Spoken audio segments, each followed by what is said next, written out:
गुरुजी के चरणों में कोटि नमन और आप सभी साधकों को आनंदी का प्यार भरे नमस्कार। इसका नाम साध्वी आनंदी माँ है और ये दिव्याशीष परम सुख आश्रम हिमाचल प्रदेश सुंदरनगर मंडी डिस्ट्रिक्ट में निवास करती है और इसका फ़ोन नंबर है 8219172304। सुरेश बेटा का फ़ोन नंबर है 9729018002। तो आज का वीडियो का टॉपिक ये है मेरा, इस बार नवरात्रि उपवास में गलतियां ना करें, ये सब गलतियां ना करें।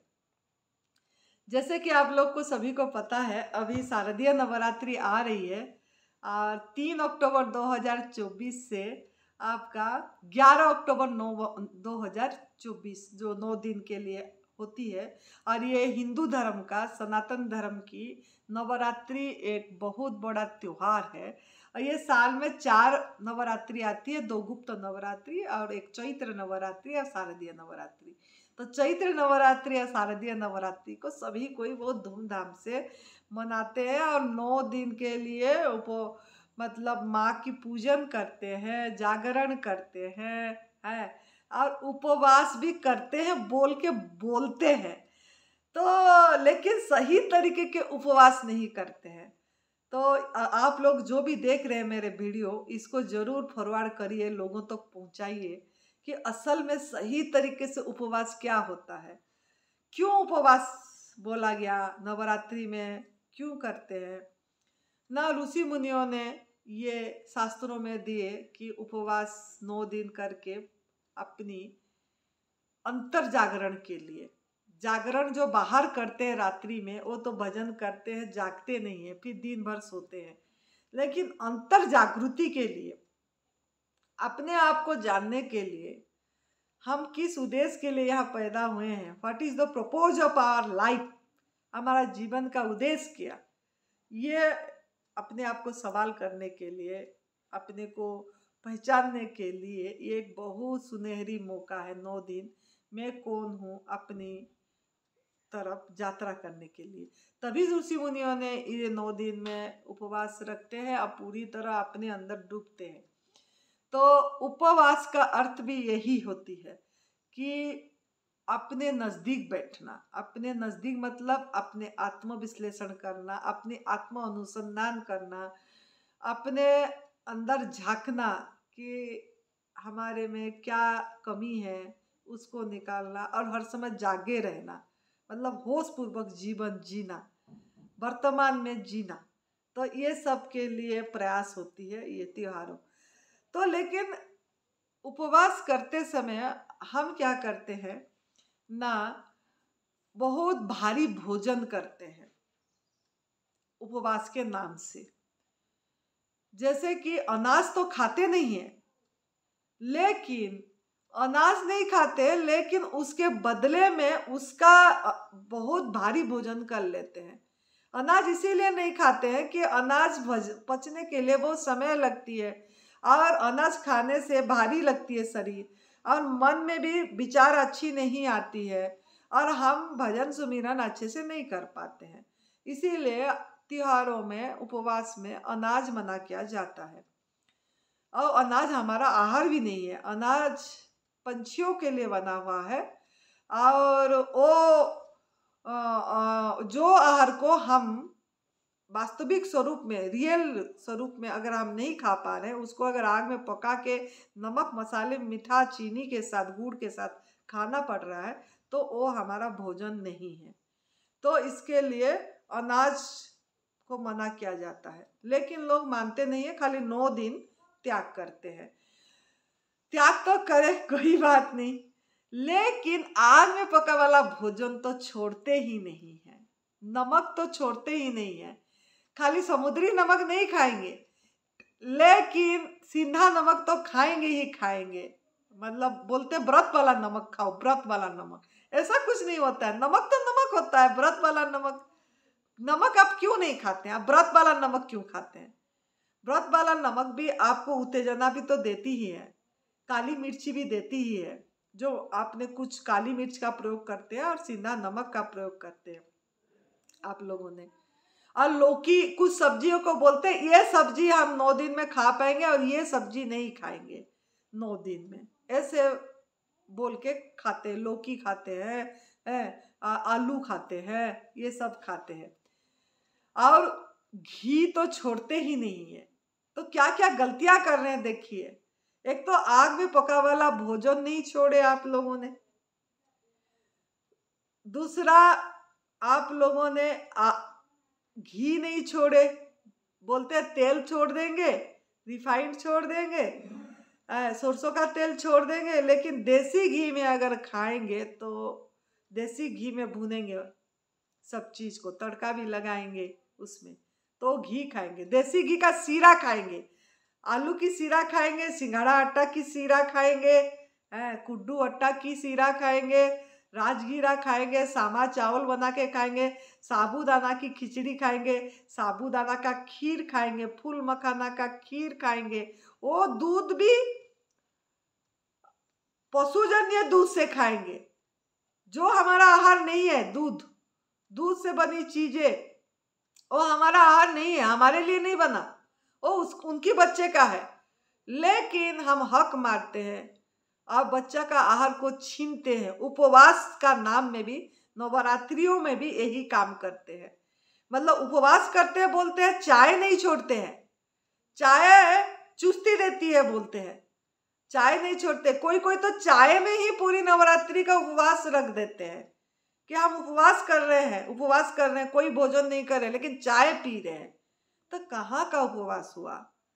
आप तो दूध डाले हैं ना चाय में, जो दूध आपके लिए नहीं बनी, जो दूध पराई माँ का दूध है, हमारी माँ का दूध नहीं है वो भी, जिसमें हिंसा है, जिसमें क्रूरता है, जिसमें किसी को दर्द दिए है, जिसको पेन दिए हैं, जिसका चोरी करे हैं एक आहार को, तो वो मतलब वो आहार का आपने भोजन कर रहे हैं जो हमारे लिए नहीं है।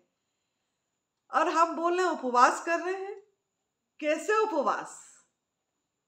किस तरह का नवरात्रि ये हुआ? आप थोड़ा सोचिए मेरे बात को। किस तरह का सात्विक भोजन हुआ ये? तो हम उपवास के नाम पे कितनी भ्रमणा में हैं। हम भी पहले ऐसे सोचते थे, लेकिन जब से हम ये तप सेवा सुमिरन का मार्ग पे आए, एडवांस न्यू डाइट सिस्टम में आ गए, पूरी तरह हमारा दिमाग सही तरीके से खुला। एक्चुअली हमारा आहार क्या है हमको पहचान आ गई। तो ये नवरात्रि उपवास में ये सब गलतियां इस बार न करें। क्या क्या बताए हम? अनाज तो खाते नहीं हैं, लेकिन उसके नाम में जो सामा चावल खा रहे हैं, साबूदाना खा रहे हैं, और कुड्डू का आटा खा रहे हैं, पकोड़े खा रहे हैं, साबूदाना के पकोड़े खा रहे हैं, आलू के पकोड़े खा रहे हैं, ये आलू की सीरा खा रहे हैं, ये सब इतनी भारी भोजन, फिर उपवास कैसे हुआ? फिर आप अपनी आध्यात्मिक उन्नति कैसे करेंगे? मतलब आपके आत्मा के नजदीक कैसे बैठेंगे? आप अपने आप को कैसे जानेंगे? ये 9 दिन थोड़ा आपने इसका प्रयोग करिए कि मैं अपने आप को पहचानूंगी और मैं अपने साथ रहूंगी, और 9 दिन के लिए मौन रखने की प्रयास करिए। जितना समय रह पाए, जितना जरूरत है उतनी बात करिए।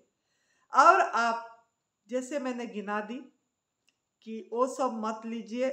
अगर आप सामा चावल खाएंगे, कुड्डू का आटा खाएंगे, अगर आप साबूदाना खाएंगे, उसमें आप नमक का यूज करेंगे, सिंधा नमक का यूज करेंगे, व्रत का नमक, तो वो आपके लिए बनी ही नहीं है। वो आपके लिए बनी, नमक भी आपकी भोजन नहीं है। तो नवरात्रि में नमक का भी त्याग करिए। फिर देखिए, मतलब आग में पका वाला भोजन पूरी तरह इस बार बंद करके देखिए। बनाना कुछ भी नहीं है, कोई भी प्रोसेस नहीं करना है आपको। ओनली आप फ्रूट्स पे रहिए। अगर आप नहीं कर पा रहे हैं, जल उपवास नहीं कर पा रहे हैं, निर्जल उपवास नहीं कर पा रहे हैं, तो इस बार कम से कम जो 9 दिन है फल खा के रहिए।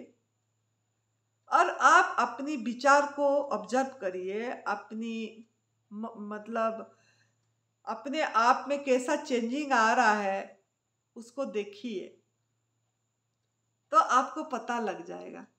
लेकिन अगर आप दूध से बनी चीजें लेंगे और नींबू पानी और शहद में अगर आप उपवास करेंगे तो वो उपवास में गिना नहीं जाएगा, क्योंकि ये बहुत बड़ा हिंसा है।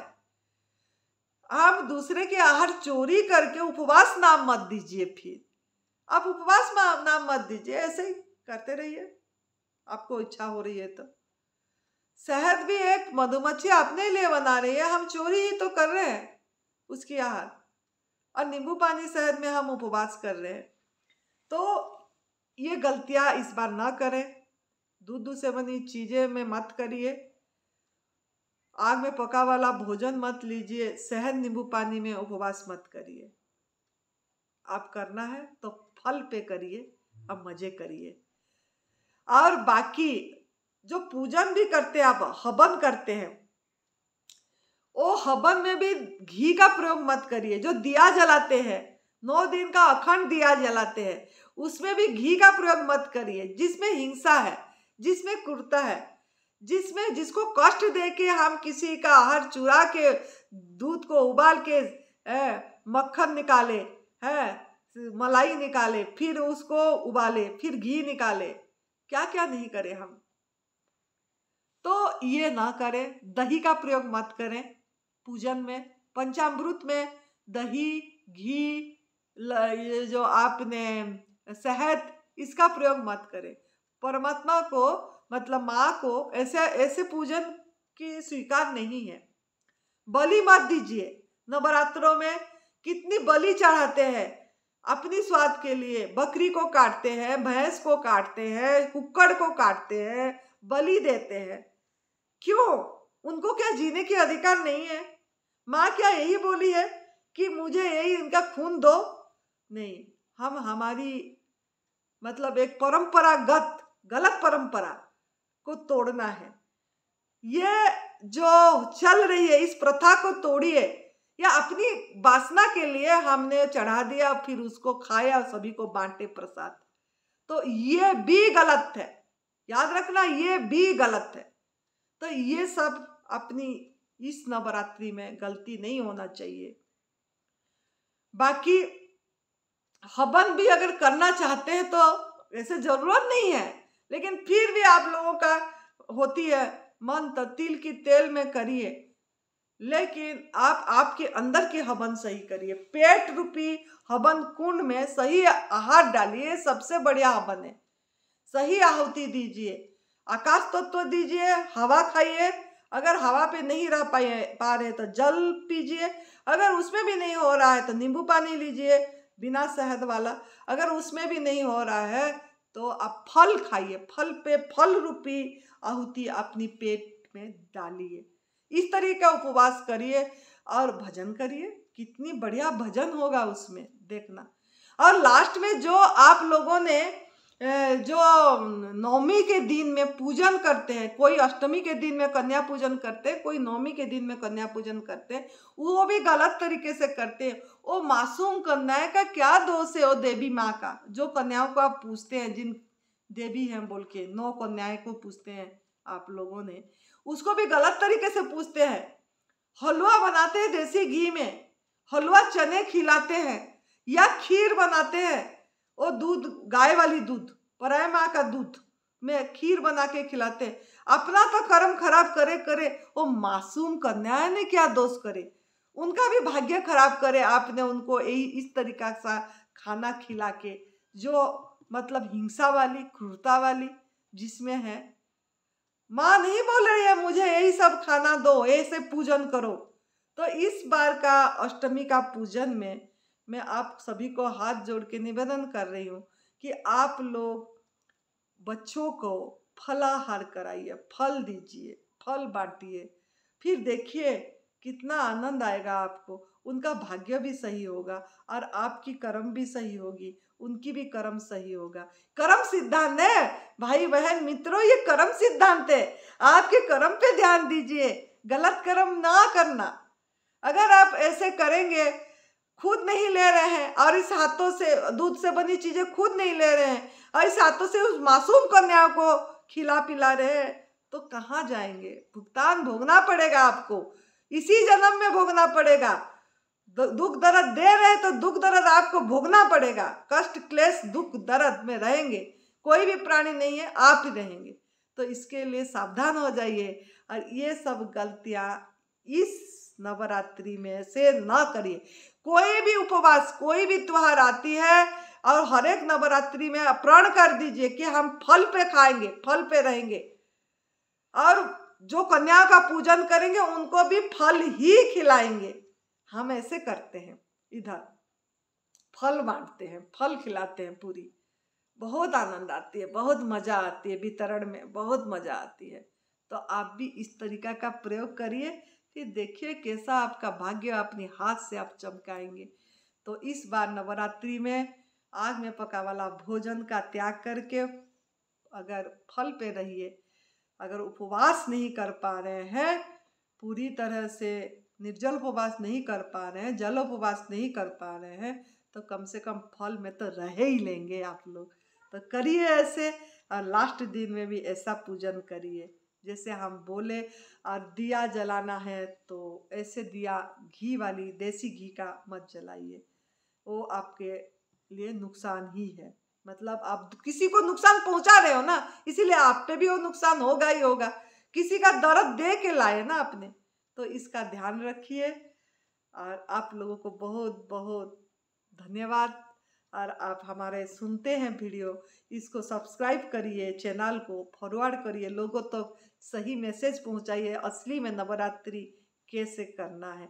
खाली नवरात्रि नहीं, जो भी त्यौहार आ रहा है प्राकृतिक आहार में रहिए और मजे करिए, आनंद में रहिए, हर समय हंसते रहिए, मेरे जैसे हंसाते रहिए, खुश रहिए, मस्त रहिए, तंदुरुस्त रहिए और मजे करिए, मजे करिए, खुश में। मजा आ गया, मजा आ गया बोलिए। जय तंदुरुस्ती, जय तंदुरुस्ती।